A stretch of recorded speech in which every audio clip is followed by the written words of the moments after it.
Right, good morning to eyes in the UK, around the world. Just on the BBC News just now, around half 10, Tuesday the 18th of January 2021. The UK mental health system is considering some changes or some more regulation. Now I suggest to TRs in the UK will need to complain to the main regulating body, which comes up in a minute.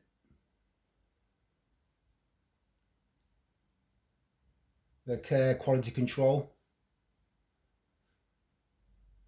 regulators, and send some emails to them saying that the targeting system, if you are being stalked, shadowed, put under surveillance pressure, and you expose it and we're still carrying on, obviously there's something wrong with the system.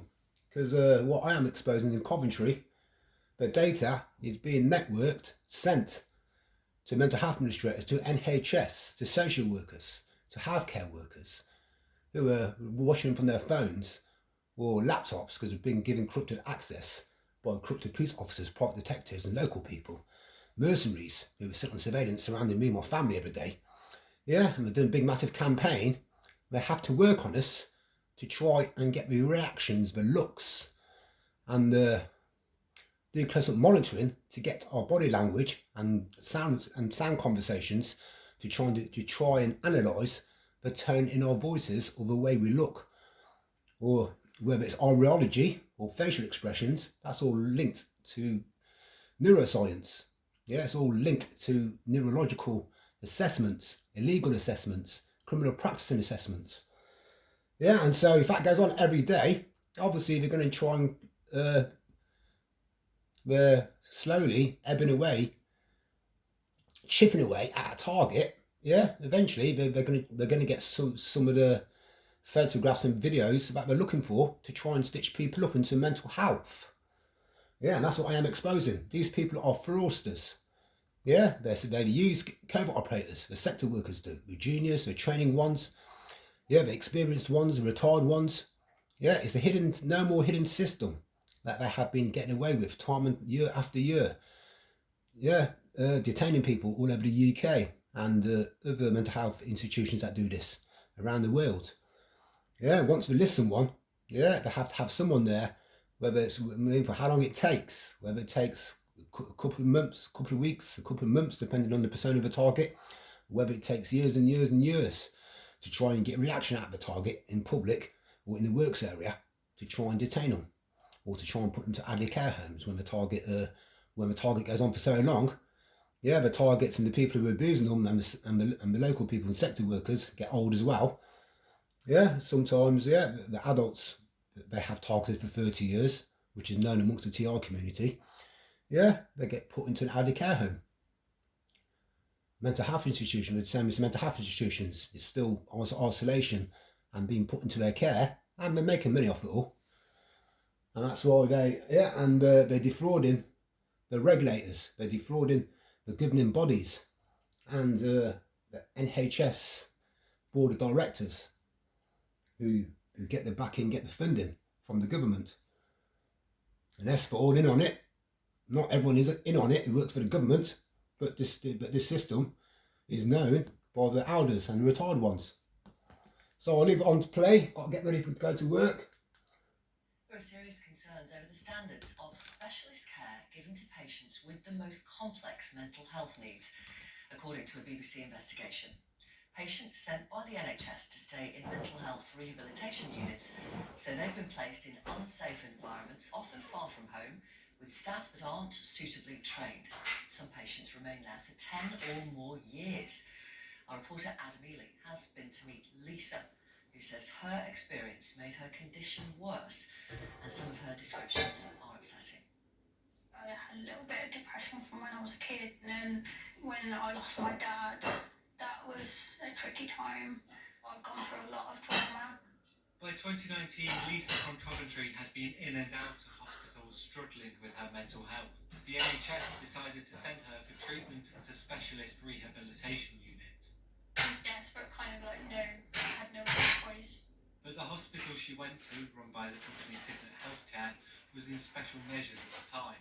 There had been 2 deaths in the previous 20 months. Some believe the NHS should never have sent her there. I struggle with us having the knowledge that an environment is rated as inadequate and thinking that that is the best place to confine the people that we're supposed to care for. It doesn't add up for me.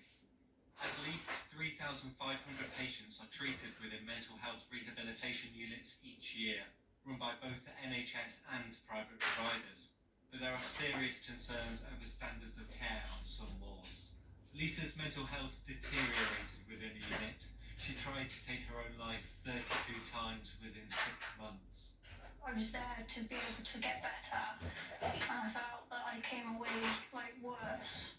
A BBC investigation has found some patients are placed within units for a decade or more. Many experts want a greater focus on community care. There are significant amounts of money, around £500 million spent on this cohort of people. When people are supported in the community, it is less expensive, and obviously from a patient experience perspective, people want to live in the community. The government says it is rolling out integrated community mental health teams to give 370,000 people with severe mental illness greater choice.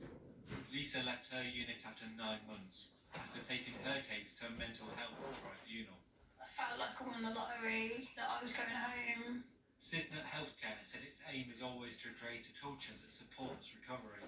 Lisa is now back at university and enjoying her hobbies like boxing. Really happy with just being able to take that step away from hospital and try and get a sort of normal life. The questions remain over whether the system is fit for purpose. Adam Ely, BBC News.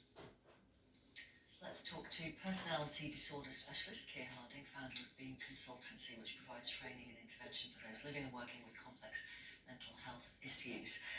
What do you think is going wrong in some of these units, in your view? One of the difficulties that we've got is that when people are doing things that cause anxiety to staff, so things like self-harm, feeling suicidal, often staff think the only thing that we can do to be helpful is to force them to stop. So people get stuck in acute units, it seems that the only answer is some kind of specialist intervention, so they move them to somewhere that says that they're specialist. Now, what I often find is that if we stop people doing the things that they do to cope, it's not that their need to cope goes away, they just do something different, which is often more lethal, or more potentially lethal. I think Lisa gave the example there of trying to take her own life 32 times when she was in hospital. I'm going to wonder, what were things like outside? Were things that dangerous? Because it seems that she's got out and lived a life in a community that is relatively risk-free. So I think a lot of what happens in these units is that they try and extinguish behaviour that causes anxiety, as opposed to trying to understand why people do dangerous things. Why does it make sense? And if we get that empathic understanding, we can start helping people to do things that are a bit safer. Right. I mean, wouldn't you have thought that in a specialist mental health rehabilitation unit, people would also be doing that as well as trying to stop the dangerous behaviour? Well, my expertise is in the field of what gets described as personalities. The unit that Lisa was in was a specialist personality disorder unit. Now, the difficulty is that you become a specialist personality disorder unit by saying that you are a specialist personality disorder unit. There isn't any criteria that you have to meet. There isn't any hoops to jump through to get that accolade. You just give it to yourself. So, yes. So seriously, so could I set one up? You could do it tomorrow. I mean, the CQ would regulate you as a generic unit, but they wouldn't really dig into that claim to specialism. So my recurrent experience of going to units that claim to be specialist, that's embarrassing, isn't it? No, it's fine. It happens all the time. Don't worry, Mr. Harding. Carry on. My recurrent experience of going to units that claim to be specialist is that there's less psychological therapy on offer than you would find in the community. The people there seem to have no specialist understanding of the difficult facilities that they're working with. And that comes out in the programme later tonight, where somebody who was employed on a Centre of Excellence for Eating Disorder and Personality Disorder says they had no specialist training. There was nothing special about that unit other than the title above the ward door. Gosh, that is scandalous, isn't it? Can I ask you, what is a personality disorder? Could you explain that for our audience, please? Well, personality disorder is an appallingly named diagnosis that we give to people. People who get the diagnosis of borderline personality disorder, it is the most common diagnosis that's associated with childhood trauma, and up to 80% of people who get that diagnosis have lived through abuse of some kind. So in some ways, it's appalling that we say people who've had those experiences have disordered personalities. Yeah. However, it is a diagnosis that's in the book. One of the main criteria around it is that people cope by using self-harm, people recurrently feel suicidal, they have feelings of emptiness, they have chronically low self-esteem. And my experience is that this diagnosis is not applied to people brilliantly, and if you are a woman who self-harms, this is often the diagnosis that you get. And these are the people I work with in the community to try and help them avoid getting stuck into the units that we're talking about for a long time. And so that briefly, if you would, in terms of that work in the community, what are you doing in practical terms to help those people? Well, we are avoiding the things that these units seem to do so badly. So we give people lots of choice. We provide an empathic understanding as to why self-harm and ways of coping that are damaging are actually quite useful to people. We make sense of why perhaps things that you might expect to be helpful to people might not obviously work. You know, if your experience in life is that people have hurt you repeatedly, when your member of NHS staff turns up and says, I'm here to help, you might not immediately trust that person. But we don't prepare NHS staff brilliantly for their patients not to trust them and to think that they might hurt them. So we help people cope. We give them different ways of coping. We provide a lot of validation, understanding, and probably more importantly in this area, we help the services around them to feel more contained, more relaxed, more understanding of their problems, so that they don't see that need for the risk to be managed in a specialist unit elsewhere. Okay. When the NHS staff are calmer, we seem to get better results. Well, thank you very much for telling us about your work. Really appreciate it. Thank you. Keir Harding, who is a personality disorder specialist. And you can hear Adam Ely's full investigation on the programme File on 4 tonight from 8 p.m. That's on BBC Radio 4 and on BBC Sounds, of course. And if you have been affected by the kind of conversations we've been having, then do contact the BBC's Action Line, where there's lots of information and support. Average pay rises in the UK on... There you go. And so, TIs and watching listeners, yeah, you have to go back to what I've been blogging about for the last couple of years, and past radio show I did, past videos I've done, and everything I am exposing, they're trying to create customers for the mental health system.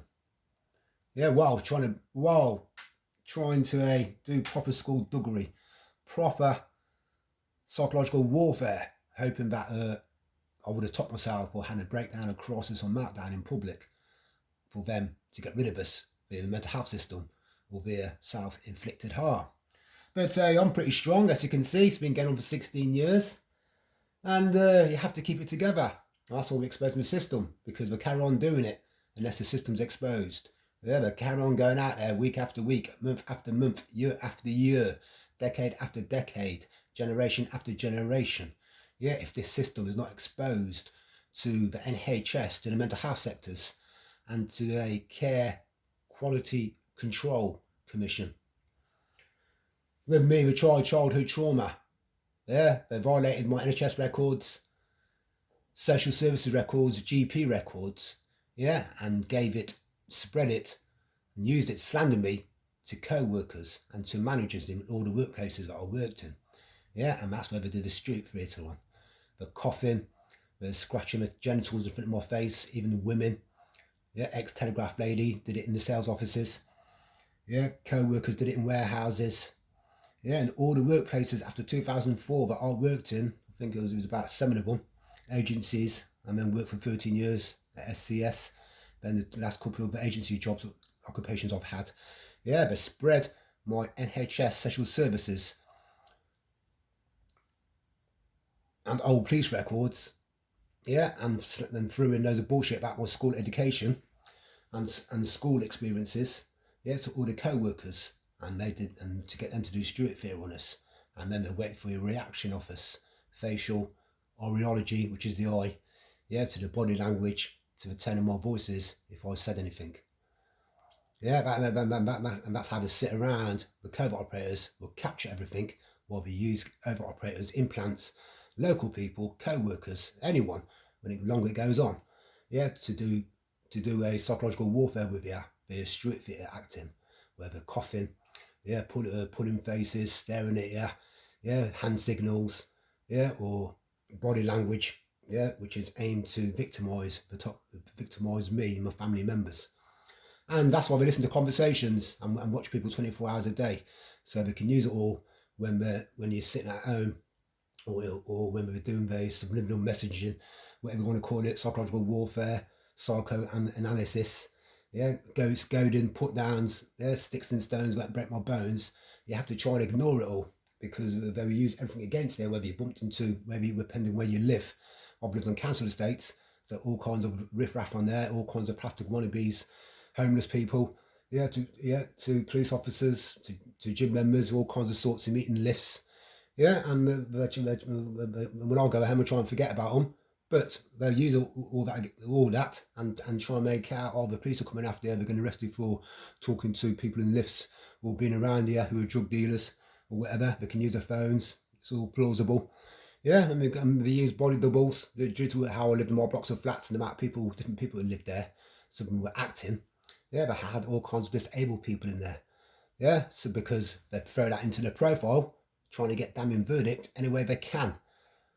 Yeah, so they try and use the NHS disability route with your internal organs. And like I said, it's all privacy. They break every privacy going, every human right, every work right. Yeah, to try and make these profiles. Yeah, and every 16 years, yeah, I've done a lot of things, gone to workplaces. Yeah, had to learn, train on the job for the first couple of days. They use all that against me, even when I'm doing my driving test. Yeah, they've captured everything for 16 years, and then they hope to use it in the future to try and belittle, slander, and do defamation of character, and make out the targets hopeless. So if I'm training, don't know the job, yeah, they use all the little bits, yeah, year after year, and put it all into a profile, and say, oh, well, they're useless, they can't take instructions, they can't do their job. Even though, yeah, all they've done is edited all their videos, and they're taking little snippets out to try and slander and do defamation of character on the targets. So that's what they're trying to do to me, trying to do that in my works career, trying to do it with my driving, trying to do it with everyday life. Yeah, every 16 years, I might have burnt some toast, might have burnt some cooking. Yeah, they use all that and say he does it every day. Yeah, so you understand it all now with the edited profile making and the campaigns and things they've said for every 16 years. Yeah, they must have a lot of storage space. So I'll leave it at that. I have to get ready to go to work. I have to pop down to my mother's, so in a bit of a rush. So TIs, yeah, keep it real.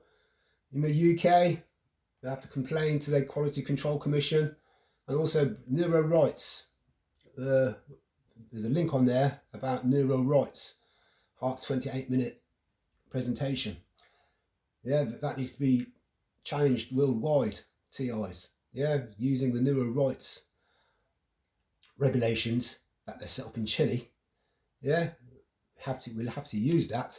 Yeah, to make sure the Quality Control Commission, because everything they've done to me, to my mother, to my brother, aureology is linked to neurological works, cognitive mechanics works of your brain. Yeah, so that's why we're doing aureology. Yeah, to see if they can get reaction out of you, to see if they're agitating you. Yeah, to see if they're goading and the put downs via covert surveillance, psychological warfare. Yeah, the longer it goes on, that's what they're doing. Yeah, to see if they're getting to you. Secondly, they can blind you. Yeah, and using aureology equipment, and that's what I've exposed in Coventry, and that's what I've done to my mother, even though she can't understand it. And they cover it all up by saying she's a pensioner, and most pensioners, there might be something else to investigate. Yeah, go through cataract operations. That's how they cover it all up, saying it's natural degeneration. Yeah, that's aureology. Yeah, but it's all linked to your neurocircuits, to your cognitive mechanics of your brain. Yeah, while the thermology, infrared, all the equipment they're using, it radiates people. So the longer it goes on, yeah, they're out to maim and radiate people. They know their equipment is radiating people. Yeah, and I've exposed that for a very long time to Coventry police. So, yeah, I'll leave it at that. Everybody digest it all, psychoanalyse it all, and have a good day. Over and out.